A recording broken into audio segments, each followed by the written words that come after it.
On a sweltering Lagos afternoon, a crowded, noisy bus grinds to a halt. Caleb, a desperate young man with empty pockets, slides his hand into a blind old man's pocket and steals his worn leather purse. Inside, only crumpled Naira notes and a mysterious pair of sleek black sunglasses that seem to hum in his hands. That night, strange things stir. The glasses won't stay gone, no matter how far he throws them. When Caleb dares to wear them, the world changes. Shadows move, unseen figures stare, and whispers call his name. He senses something dark has followed him home. But these aren't just cursed glasses. They are a doorway to a hidden world of restless souls and unthinkable secrets.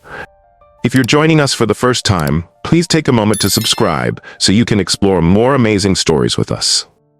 The bus was crowded, with people packed closely together, the air heavy with the smell of sweat, engine exhaust, and the scent of roasted peanuts coming in through the cracked windows. Conductors shouted out the bus routes, vendors tapped on the windows selling bottled water, and the driver's radio played a fading tune from a high-life song. Caleb shifted his position, trying to keep his balance, but he couldn't take his eyes off an old blind man sitting nearby. Dressed in worn-out traditional clothing, his dark cane resting between his knees. The man tilted his head toward the sunlight, as if soaking in the warmth was all he needed. "Palm Grove! Palm Grove!" the conductor shouted, banging on the side of the bus. The vehicle jerked slightly. In that brief moment, Caleb made his move. His hand moved quickly and quietly, taking a small brown wallet while a wave of guilt washed over him, sharp like metal. He kept his expression neutral. He always had reasons for his actions. Rent to pay, his mother's hospital bills lingering, Daniel needing supplies for school. Life didn't care where money came from, it just demanded more. He opened the wallet behind his bag. The cash inside was disappointing, wrinkled and thin, almost an insult. But the glasses? They were sleek black frames, light yet cold, unlike the fresh air that never seemed to find its way into the crammed bus. He brushed his thumb over a lens. For a moment, it felt strangely alive against his skin. "Absurd," he murmured, forcing a smile that didn't reach his eyes. He tucked the wallet into his pocket and the glasses into his shirt, keeping his secret close. Suddenly, a hand touched his elbow, causing Caleb to jump. The old man's pale eyes met his. Impossible, since those eyes could not see. "My son," the man said softly but weary, "Lagos will promise you quick success and call it fate. But what you take in the dark will haunt you in the light." Caleb swallowed hard. "Hello, sir. Are you talking to me?" The driver honked the horn, and the bus lurched forward, breaking their moment. Caleb got off at the next stop, heart racing, trying to appear calm as he hurried away. He didn't look back.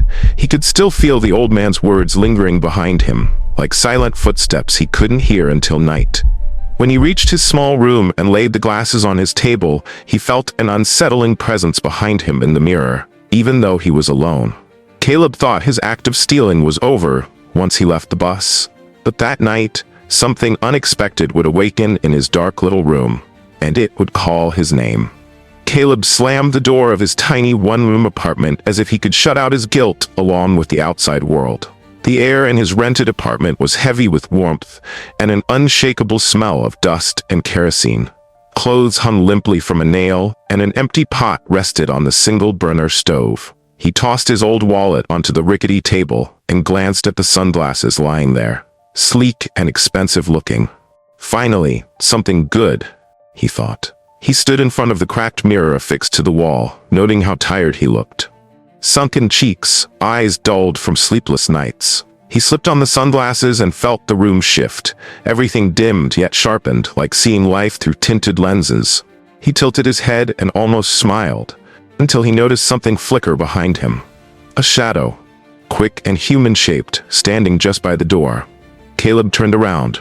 Nothing. Just the peeling wall and his jacket hanging on a hook. His heart raced. "Calm down," he whispered to himself. "You're imagining things." He yanked the glasses off, tossed them onto the table, and forced out a laugh, though his palms remained sweaty. He dropped onto his thin mattress and withdrew the crumpled bills from the wallet, counting them slowly. Not enough to make a real change. Just enough to buy food for a few days. Glaring at the cash, he felt a wave of shame. He thought of the blind man he had encountered earlier. Why him? Life was already unfair, but Caleb had just made it worse. A knock on the door startled him. "Bro, Caleb?" came a small, cheerful voice. It was Daniel, his younger brother, barely 16 and sporting a school uniform with one missing button. Daniel slipped inside, smiling despite the heat. "Mama said I should check on you. She's praying for you." Caleb forced a grin and ruffled Daniel's hair. "I'm fine. Aren't you supposed to be studying?" "I am, but, bro, I had a dream last night about you running away from dark people. I didn't like it," Daniel said, his wide eyes reflecting innocent fear. Caleb swallowed hard. His brother had always seemed unusually sensitive. Mama often said he could see things in dreams. Caleb laughed awkwardly to mask his discomfort. "It was just a dream, don't worry." But as soon as Daniel left and silence enveloped the room, Caleb found himself staring at the sunglasses still gleaming on the table. A shiver ran down his spine. He felt watched, and the echo of the blind man's warning whispered in his mind, soft, persistent, and unsettling. That night as he tried to sleep, a faint voice whispered his name. "Caleb." He sat up, heart racing, but the room was empty. Just the sunglasses catching the moonlight through the torn curtain, looking like a secret waiting to be uncovered. He attempted to dispel the chill creeping along his spine with laughter. But before dawn, an unseen presence would call his name for the first time. The morning sun filtered through the thin curtains, heating Caleb's small apartment as he nervously prepared for the most important day of his life. A job interview at a logistics company that a friend had helped him secure. His one decent shirt was meticulously ironed, and though his shoes were cracked, he polished them to a shine. But the Lagos sun was relentless and his eyes burned. He glanced at the black sunglasses. He hesitated. Weird dreams or not, they're just glasses. Slowly he put them on. Instantly the harsh glare softened and the world looked sharp and cool. He almost smiled, until a Danfo bus he flagged down screeched to a stop. As he stepped off near the company's street, he froze. In the middle of the bustling road stood a man that no one else seemed to notice. Tall and gaunt, with gray skin and a blank expression, the man's eyes were shadowy voids. Caleb stumbled back, terrified, as cars honked but drove right through him as if he were air. "What the?" Caleb whispered, yanking the glasses off his face. The street returned to normal. Only hawkers, bustling motorcycle taxis, and sweating pedestrians. No shadowy figure. His stomach churned. Still shaken, he continued walking, clutching the glasses but unsure about wearing them again. But the sun was hot, and curiosity nagged at him like an itch he couldn't reach. Slowly, he slid the sunglasses back onto his face. This time, he saw not just one figure, but dozens. Pale, hollow people drifted through the crowd. A child with bruised arms peered from an alley, mouth silently crying out. A woman sat weeping at a bus stop, invisible to the laughing passengers. Their eyes, empty, yet somehow knowing, turned to Caleb as soon as he noticed them. He ripped the glasses off with a strangled scream. Passers-by stared at him as if he'd lost his mind. "Are you okay?" a bike taxi driver asked, concern creasing his brow. Caleb forced a shaky laugh and waved him away.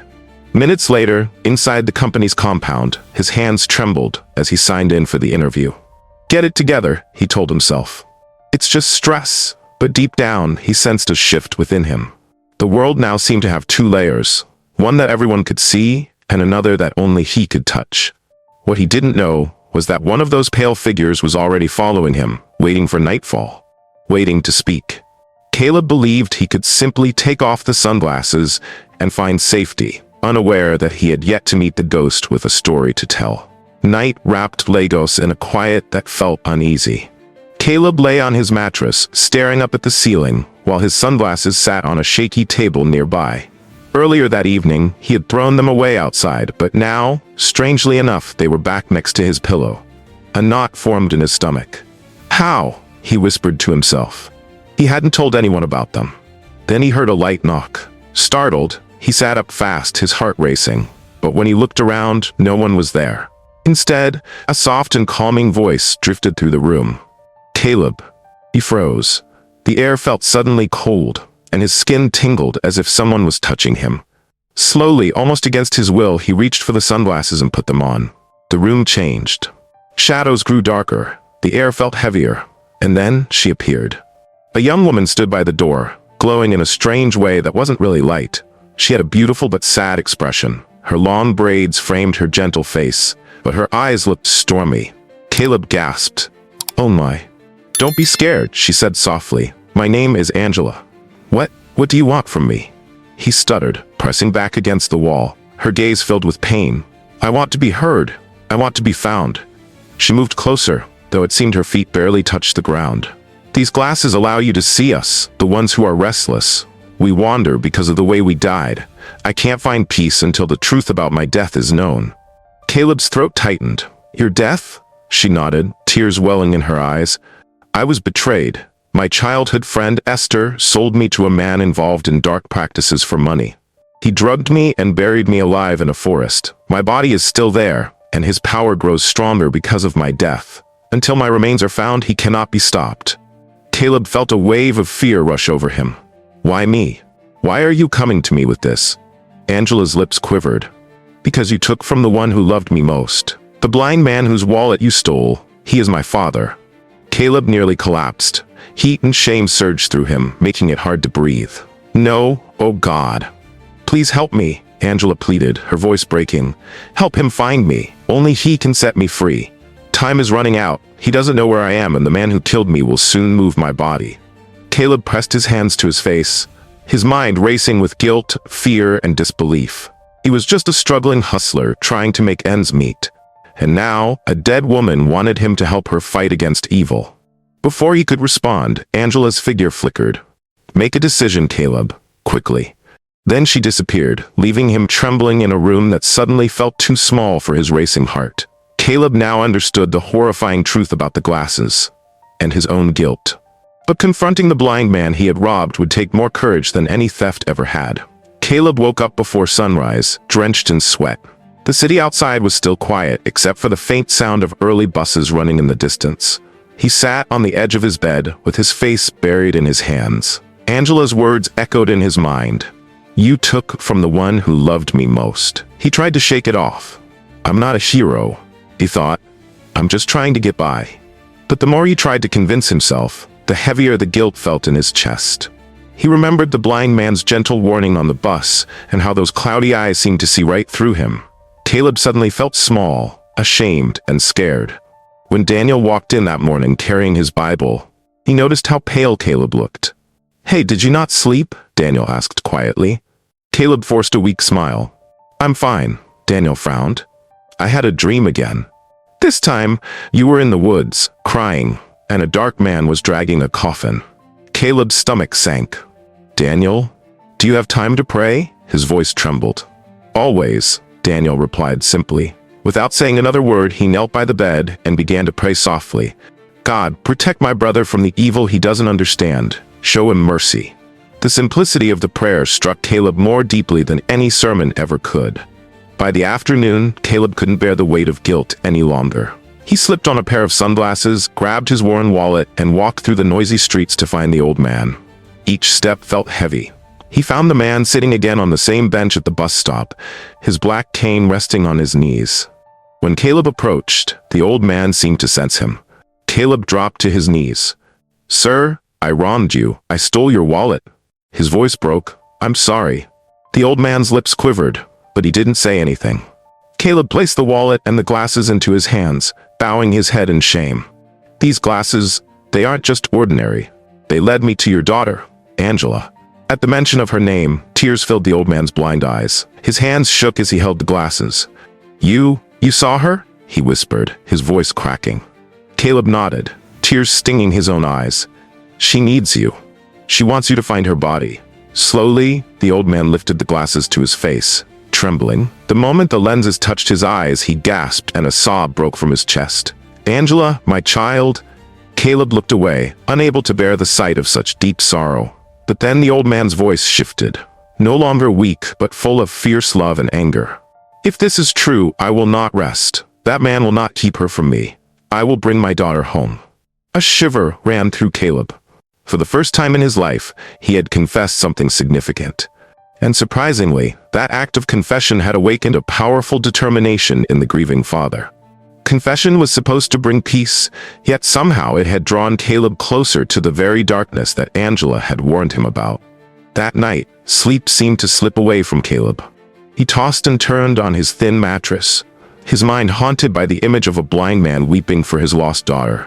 He thought that confessing his troubles might bring him peace, but instead, he felt a chill of unease wrapping around him like cold fog. Eventually, after what felt like hours of tossing about, Caleb finally fell asleep. But as soon as he did, a dark dream took hold of him. He found himself standing alone in a thick, dark forest. The air felt damp and smelled strongly of damp earth.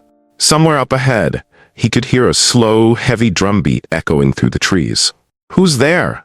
he called out, but his voice seemed to vanish among the branches. Then he spotted something. A coffin, half buried in the ground, glowing softly. Beside it knelt a shadowy figure dressed in a long, dark robe. The figure's face was hidden behind a carved wooden mask, but an air of evil surrounded it. "You're meddling in things that don't concern you," the masked figure hissed, even though its mouth didn't move. "You returned what was mine." Caleb's heart raced as he tried to run, but his legs felt heavy as if weighed down by lead. Roots shot up from the ground, wrapping around his ankles and pulling him closer to the coffin. The mask turned towards him, and Caleb felt an intense fear stab at his chest, nearly choking him. "Since you desire to help the dead," the voice mocked, "you will join them." A sharp blade glinted in the figure's hand as it moved closer. Panic overwhelmed Caleb, and he screamed while thrashing helplessly. In the waking world, Caleb's body jolted awake. He was soaked with sweat, his hands clawing at the air as if fighting something unseen. Caleb's younger brother, Daniel, woke up suddenly from across the room. Seeing Caleb in distress, he quickly knelt by his side. "Jesus, protect my brother," he cried out with surprising strength for such a small boy. "Break every evil power." In Caleb's dream, just as the masked figure raised the blade, a bright light erupted behind him. It cut through the darkness like the sunrise. The roots holding Caleb captive burned away, and the shadowy figure screamed, stumbling back. "No!" it shrieked, retreating into the dark. Caleb awoke with a desperate gasp, his heart racing and his shirt soaked. He turned to see Daniel still praying, tears streaming down his face. "Bro, are you okay?" he asked softly. Caleb swallowed hard and pulled his brother into a tight hug, still trembling. "You saved me," he whispered. Daniel looked confused. "I just prayed," he said. "You don't understand," Caleb said, his voice shaky. "You have no idea how close I came to danger." As the morning light slowly filled the room, Caleb sat up, wide-eyed with a chilling realization. Whatever had caused Angela's death knew he was alive now and wouldn't let him escape easily. Caleb had made it through the night, just barely. But as morning arrived, temptation would soon return, disguised as everything he had ever wished for. Morning arrived in Lagos, filled with the sounds of buzzing motorcycles, vendors shouting their wares, and radios playing lively songs. Caleb sat quietly at the table, sipping weak tea while his younger brother, Daniel, packed his school books. The fright of the previous night lingered with him, but as daylight broke, a sense of calm washed over him. Maybe the worst is over, he thought. By midday, Caleb's phone buzzed with an unknown number. "Hello?" he answered, unsure of what to expect. "Good morning, Mr. Caleb," a smooth female voice said cheerfully. "I'm calling from Apex Global Logistics. We are happy to tell you that you've been chosen for the operations coordinator position. Congratulations." Caleb was taken aback. "Wait, I didn't even complete the interview." "Oh, we were impressed by you. Your friends spoke very highly of you. We're offering you not just the job, but also a furnished staff house and an official car. You can start tomorrow." His mouth dropped open. "A house? A car? For someone who had been struggling to make rent? Thank you, Ma," he stammered, hardly able to believe his good fortune. When he hung up, Daniel's eyes widened in excitement. "Wow, God has answered your prayers." Caleb tried to smile, but a nagging worry crept in under his excitement. Why was it so easy? Why so quick? But the weight of poverty often silences hesitation. He quickly thanked God and spent the rest of the day dreaming about a better life. The next morning, he arrived at the impressive Apex building, its glass walls shining, security guards greeting him with respect. Inside, the air was cool and smelled of money.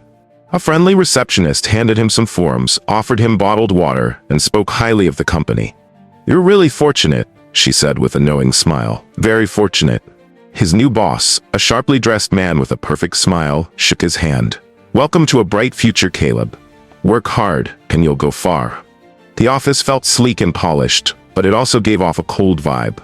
Caleb felt as if he were being watched, even though no one was directly looking at him. Around midday, he explored the hallways, still in awe of his surroundings. That's when he overheard a quiet conversation between two junior staff members near a snack machine. "Another one gone," one whispered. "Yeah, that position is cursed. Every person who takes it—" "Shh," the other one cautioned, glancing around nervously. Caleb's heart raced at their words. Cursed? He almost asked them about it when his supervisor suddenly appeared behind him. "How's everything going?" the man asked with an overly wide smile. Caleb forced a grin in return, though his unease deepened. By the end of the day, he had signed his contract, received his keys, and a driver was ready to take him to his new company apartment. The car purred like it belonged to someone wealthy. But as Caleb settled in, watching the bustling city of Lagos outside the window, a chill ran down his spine.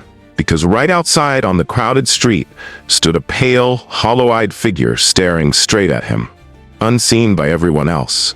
It seemed like fate had finally smiled upon Caleb, but by the next day, he would discover why some opportunities come too easily. Caleb barely managed to sleep his first night in the sleek company apartment. It was everything he had once dreamed of. Shiny tile floors, running water, and even a small balcony that caught the evening breeze. But instead of feeling happy, he felt a growing sense of unease. Every time he glanced at the sunglasses on the table, he remembered the pale figure he had seen on the street watching him. He told himself to stop thinking about strange things. "Just focus on your job, Caleb. You're no longer poor." The next morning, as he walked into his new office, a strange heaviness filled the air. His cheerful supervisor from the day before now had a tight, cold look on his face. "Mr. Caleb, can I see you?" he said flatly. Caleb's heart raced as he followed him into a glass-walled office. "I'm sorry," the man said bluntly, avoiding eye contact. "Your employment has been terminated, effective immediately." Caleb blinked in shock. "What? I just started? Did I do something wrong?" "It's a decision from higher-ups. No further explanation. Please pack your things." Those words hit him hard. Caleb felt his throat tighten. "But, please, don't push this. Just go," the supervisor insisted, his jaw tight. Minutes later, Caleb stood outside the grand building, clutching the company file in his hands like it was a burden. His new house keys felt like a cruel joke, still tucked securely in his pocket. As he stood there, feeling numb, the friendly receptionist from his first day rushed out and touched his arm. Her eyes were wide with concern. "Mr. Caleb, I shouldn't say this, but listen." Caleb looked at her, desperate. "Please, what's going on?" "That job they gave you. Everyone who has taken it has died within 2 years," she whispered hurriedly. "One just passed away last week. They're covering it up. Someone important decided to end the cycle early. You should be grateful. Leave this place and don't come back." Caleb's legs felt weak. "Die? Why?" The woman swallowed nervously, glancing toward the executive offices. "It's the owner. People say he uses dark magic. Just go." Then she quickly slipped back inside, leaving him in shock. As Caleb stumbled away from the glass doors, shaken to his core, he overheard 2 security guards chatting nearby. "Such a pity about Madame Esther," one said quietly. "She died just last night. They say she just went to sleep and didn't wake up." That's serious. You know how he is," the other whispered, looking scared as he glanced at the building. Caleb's heart dropped. Esther, the woman who betrayed Angela. Now she was gone, like a piece removed from a game when it's no longer useful. He turned toward the parking lot, and his heart nearly stopped. Standing by a sleek black car was the man from his nightmares, tall, imposing, dressed in a sharp suit, his eyes piercing. Employees leaned slightly to show him respect as he passed. This was the very man Angela claimed had killed her. Alive, powerful, and smiling like a predator. Caleb backed away slowly, his chest tightening with fear. This was no ordinary company. This was the den of the man involved in dark activities. Caleb had seen the true face of power, and it was staring right back at him. Now he had to choose whether to keep running or finally take control of his life. Caleb ran through the bustling streets of Lagos, pushing himself until the tall glass tower disappeared behind him.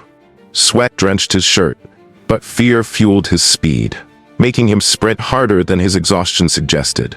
He finally stopped when he reached a crowded market, bending over to catch his breath, his hands trembling with shock. Just moments before, he had confronted a terrifying figure, the same masked man who haunted his dreams, now real and frighteningly powerful. This was the man who had killed Angela and had profited from her death. Caleb shuddered at the thought. He had come dangerously close to exchanging his life for a little comfort. When Caleb arrived home, he found his younger brother, Daniel, waiting for him, worry clear on his face. "Bro, why do you look like you've seen a ghost?" Caleb sank onto the bed, hiding his face in his hands. "Daniel, I almost fell into a trap, a really big one." Daniel sat down next to him, calm and patient. After a long moment of silence, Caleb quietly said, "I've done some terrible things. I steal, I lie, I take shortcuts. Today I saw where that path leads. That man, he preys on people like me." Daniel placed a reassuring hand on his brother's shoulder. "But God still saved you. You still have a chance." For the first time in years, Caleb found himself crying. Not the angry tears of someone frustrated by poverty, but deep, painful sobs filled with regret. He opened up to Daniel, sharing everything. The bus theft, the loss of Angela, the terrible job, the nightmares, and the evil man. Daniel listened intently, his eyes wide but steady, and then quietly knelt on the floor. "Come pray with me," Daniel said simply. Caleb hesitated, guilt weighing heavily on him. "After everything I've done?" Daniel looked up, his young eyes surprisingly strong. "That's exactly why. God doesn't only want perfect people, he saves those who are broken." Slowly, Caleb joined him on the floor. Words spilled out of him. Apologies, confessions, desperate pleas for mercy. Daniel prayed with a fearless heart, asking God to break every curse and close every dark door Caleb had opened. When they finished, Caleb leaned back, breathing hard. The room felt lighter. Not perfect or entirely safe, but lighter. Like some heavy weight had lifted just enough for hope to find its way in. That night, for the first time in days, Caleb slept soundly, free from nightmares. When he woke up, he found he no longer craved easy money. Something inside him had changed. He didn't know what the future held, but he understood one thing. The path of stealing and shortcuts led to destruction, and he had been pulled back from the brink. A thief's heart was beginning to soften, but would his newfound repentance be enough to keep him safe from a man willing to kill to protect his empire? As weeks went by, Caleb's life didn't become suddenly perfect or filled with wealth. But something deep inside him had changed. He started waking up earlier, praying with his brother Daniel, and searching for honest work with a sense of determination he had never felt before. Each time he faced rejection, it stung, but instead of looking for quick cash, he kept trying, being patient, careful, and prayerful. One morning, he received an offer from a small but respected courier company. The pay wasn't high, and the office wasn't glamorous, but it was clean, safe, and honest. Caleb accepted the job with gratitude. When he put on his first official uniform, his hands trembled, not from fear, but from relief. In the evenings, Caleb would often sit on the small balcony with Daniel and share quiet laughs about the past. Sometimes, he would look at the spot where his lost sunglasses used to be. After praying with Daniel, they had mysteriously disappeared, and he never recovered them. Caleb hadn't forgotten about Angela, though. He frequently prayed for her father, the blind man who was now searching for his daughter's body. Sometimes, he felt a strange warmth, as if Angela herself was whispering thanks to him. One Sunday after church, his mother, though frail, smiled as she patted him on the shoulder. "You look different, my son. Softer, safer." Caleb smiled back quietly. "I'm just learning some hard lessons, Mama." He didn't share everything with her, but deep down, he knew the truth. Greed and shortcuts had nearly taken everything from him. Only through the mercy of his praying brother and the sorrow of a father had he managed to find his way back. Every night before bed, he reminded himself of this new rule. Real blessings bring peace, not fear. Wealth gained through wrongdoing will pull you down. And when he had the chance to share his wisdom, he would say, "Don't steal, no matter how small. Don't chase after riches you don't understand. What you take in darkness will come back to haunt you in the light. And when God blocks a path, it might just be saving your life." Dishonesty can lead to danger. Even a tiny theft can open doors to trouble you can't see. Shortcuts to wealth lead to regret. Easy opportunities may be traps. Pay attention to warnings. Listening to advice from elders or your own uneasy feelings can protect you. Spiritual support matters. Having a loved one who prays for you can guard you from hidden dangers. True success is honest. If there's no peace and integrity, the reward could harm you. What lesson did you take away from this story? Share your thoughts in the comments. Your answer might encourage someone to choose a better path. If this story touched you, like it. Subscribe to Tales by Yemzo for more impactful African folk tales and real-life lessons. And share it with someone who might be chasing quick riches. It could save them.